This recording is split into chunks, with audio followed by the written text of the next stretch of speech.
Okay, so we're going to start looking at surface area, and I wanted to just give you a little bit of introduction.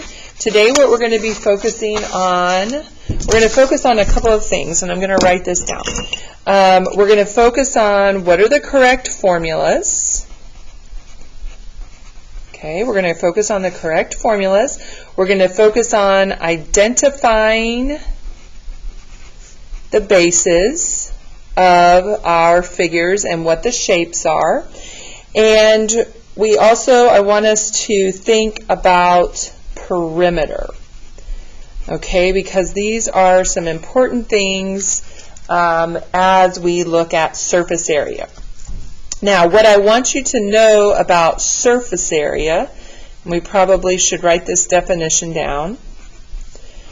Surface area, the definition is that it's the area of all the outside surfaces. It's the area of all the outside surfaces. Okay, so if you take all the sides of a shape and you find the area of all them and add it together, that's how you've done it in the past. You've done it with nets. Now the good thing is this year, now that we're in 8th grade, we have formulas. And it actually makes it a little bit easier. So I want you to notice on your formula chart where surface area is. Here are our formulas. Okay? Notice our cylinder, it looks pretty familiar.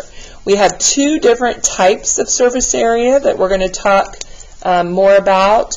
Lateral surface area is just the sides of our figure. It does not include the bases of our figure, and we'll talk more about that another day. And then total is obviously all the faces. And so cylinder, our formula looks pretty familiar. But if you look at the formula for a prism, and this would include rectangular prisms, and it would include triangular prisms, or cubes, or trapezoidal prisms, okay? Notice it has this capital P. H still stands for height, but it has a capital P. Over here, we have that capital B again, which remember we learned in volume stands for area of the base. But what do you think a capital P stands for? This capital P is the new part, and it stands for perimeter of the base. Perimeter of the base. And that's really important. I want you to notice on your formula chart, there's no formula for perimeter. Okay, so we have to know how to find perimeter. We're still going to use these area formulas for our capital B. Okay, this is our capital B, all the formulas we're using for capital B.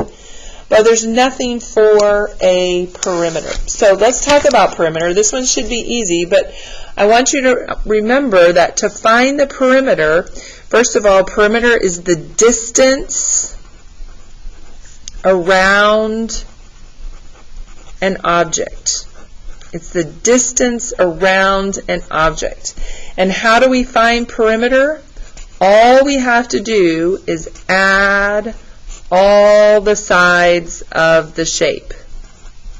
We add all the sides. And so I want to give you just two examples. Okay? So if I had a rectangular prism and my base was a rectangle, and maybe the sides were 8 and 3. Notice I wouldn't just add 8 and 3. I have 4 sides.